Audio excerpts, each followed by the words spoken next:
Here we go again. Welcome to the Felt Podcast, the coffee break series.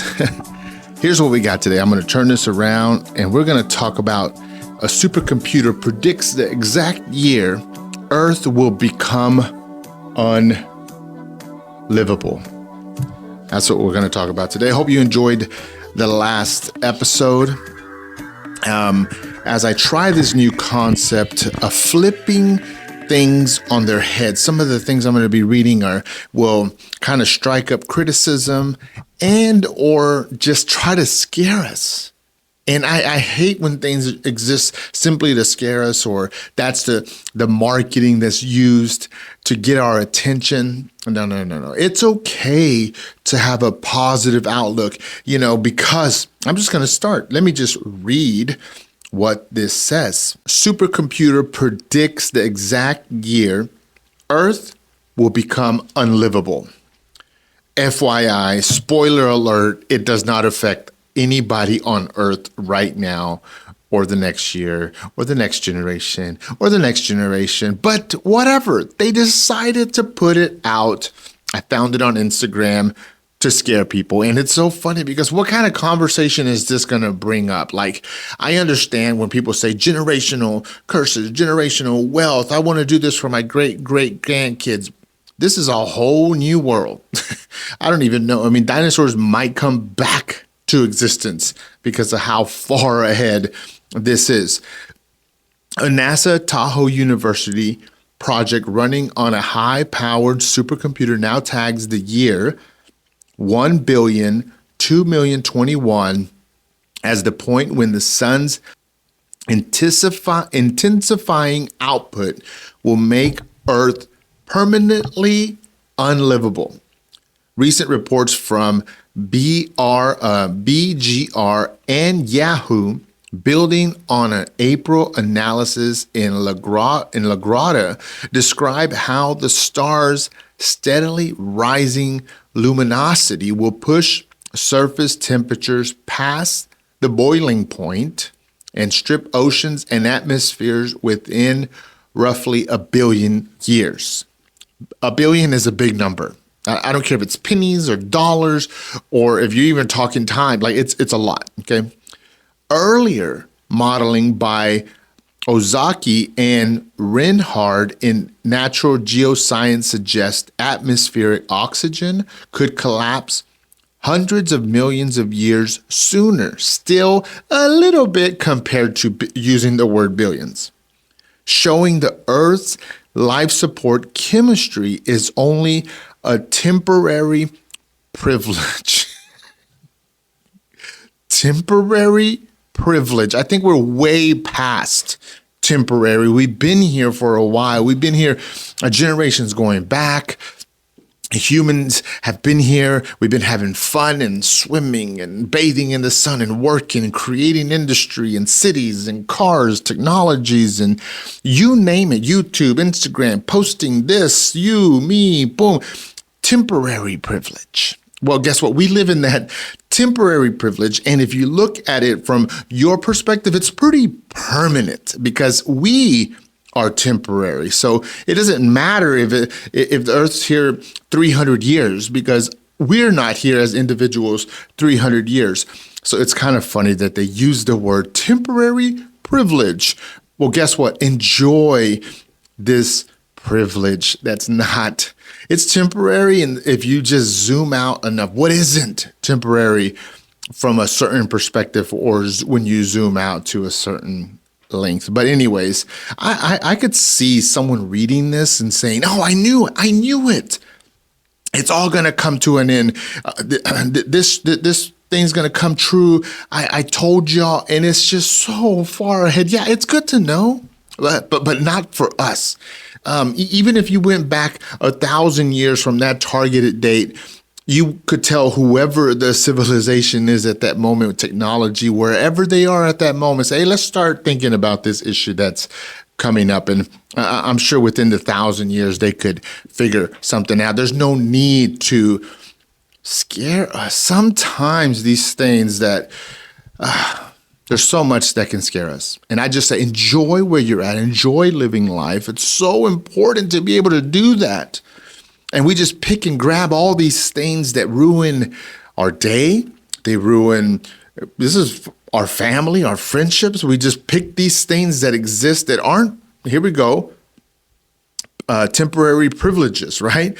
What we believe in, it's a temporary privilege. What we stand for is a temporary privilege. And we use it and we make permanent damage, right? Whether it be fear or like, I can't, I got to live. I got to do this. I don't know. I read this, it caught my eye. I want to flip it on his head. How about that? And so this supercomputer says that we're running out of time, that we are like as if they're talking to us, but it's not really, we're not running out of time. You'll have plenty of time under the sun. 100% guaranteed that whatever they're predicting is not going to happen in anyone's lifespan that's on Earth in the present moment, whether they're born or whether they're in their 90s or whatever. And so the supercomputer predicted when human life may no longer survive on Earth. Feels a little dramatic if you ask me, but let's go ahead and look into it. But it also, it could raise some questions. Why do we only take life serious when we think it's almost over? Have you ever noticed that about yourself where you're like, man, time's running out. Let me finish my assignment. Time's running out. Let me go harder. Let me do this. How about you just clock in and make the efforts necessary every day, not because you're out of time or because you mismanage time. How about you just take time as it comes? And in the moment right now, right? You say, you know what? I'm going to continue to build, not continue to rush. And that's the problem. So here we go. We delay what matters. Does that speak to you? We wait for crisis to say, I love you. I miss you. You were good. I appreciate you. Here's what I learned from you. Eulogies and all that. When people pass away, we say, well, man, they meant so much, but I never told them in person. Well, how about this? Since we're running out of time here on this planet, right? And somewhat, I don't know how many billions of years in the future, I'm being funny. But we are running out of time today when someone's in front of you. If someone has impacted you, someone has poured life into you and encouraged you, and you just want to say thank you. You want to say, I love you. You want to say, thanks for teaching me this. Why wait for a crisis to happen, right? It seems like whenever someone's in an accident or something happens, and then I say, oh my gosh, I wish this wouldn't have happened. I wish I would have said this. Say it now. Say it today. Let this be. This is the opposite of this little article that's trying to cast fear, right? This is like, I'm trying to cast some positivity, put some things in motion that give life. Because temporary or whatever satisfaction right now, right? What was that phrase? Temporary privilege. Here's a privilege. Here's a privilege, a permanent privilege that you have right now as you're listening to this. You can say something good, uplifting and supportive to someone that you care about, someone who has done something good for you. Don't wait for crisis to kind of be the initiator of that. How about you just say, I right now want to execute on this privilege of saying I love you, saying thank you to someone in your life. Don't wait. We're running out of time. That's the joke. We're running out of time. We're running out of time. We waste time like it's unlimited until it's not. We waste time like it's unlimited until it's not. Every moment matters. Yeah, you can put stuff off for a few days, a few hours, a few weeks, but if it's something you really want, that time is going to run out, right? Like, I want to run a marathon. Yeah, there's certain individuals, superhumans who can run late into their 60s, 70s, and whatever. Humans do amazing things. I'm not talking about them. But maybe your biological clock's not going to let you run a marathon when you're 60 or because of your knees or you name it, a number of other things. But right now, you could. You just got to put a little bit of effort into it. And so quit wasting time and start doing, right? Even if it's not the moment, you can start preparing for so many things. And so here we go. Urgency creates clarity. Knowing the end is near often makes us ask why, what really matters, what am I to do? So the urgency creates that, right? It makes you ask those questions, and you're like, what have I not done? What do I need to do in life? Because whatever it is that, that the end is near. But what if it isn't near? What if you just looked in the mirror right now and you said, what really matters to me? A family, friends, reading, starting a business, starting a podcast, doing this, doing that. If it really matters to you, don't wait for urgency to bring that clarity so that you can kind of, step into action. What I am, or what am I here to do? Finding your purpose in life. Sometimes we do wait for an emergency, an urgency to happen. And then that's when we say, what am I to do? And then you only have a limited amount of time to do that. Why wait? We have that privilege now. What do you want to do with your life? Do you know what your purpose is? Don't wait till the year 1 billion, 2 million, 21, because we're not going to be able to live on this earth. How about you in the moment here in 2025? How about you start trying to figure out what that purpose is and see if you can begin to roll it out. If you can't, guess what? Start developing it. Start saying it to yourself. Start writing it down. Start understanding it. The moment when it can come to fruition and become something that not only you believe, but now it is helping others. Maybe that's a little bit in the future. I don't think 1 billion years in the future, but you can start something now. Urgency creates clarity. You don't need a countdown to start living. I hate that. This is like a countdown, right? If once I graduate, once I get a job, once I have this amount of money, and we start putting all these countdowns, I got to have this starting point, and then I'm going to begin to count. No, how about it's already in motion, all the development, everything that we need in order to start living is already here. You don't need a deadline to start loving better. Purpose doesn't have to wait for panic. You don't need a countdown to start living. Start living life now. And I have friends, and they're not living life. No names, of course, but it affects all of us.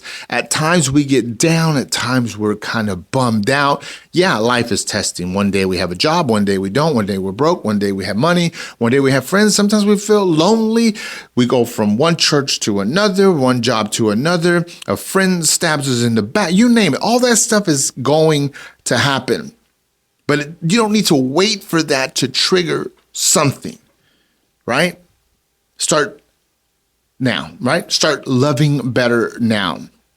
Find your purpose now, not in 1 billion years. But if you wait till then, if you wait till this prediction, my man, my friend, you've waited too long. I can't help but laugh. I don't even know. They should have just put this on a calendar to release. 1 billion, 500,000 years from now. They should release it on whatever then. And it would still be too soon. But anyways, we count time, but rarely fill it.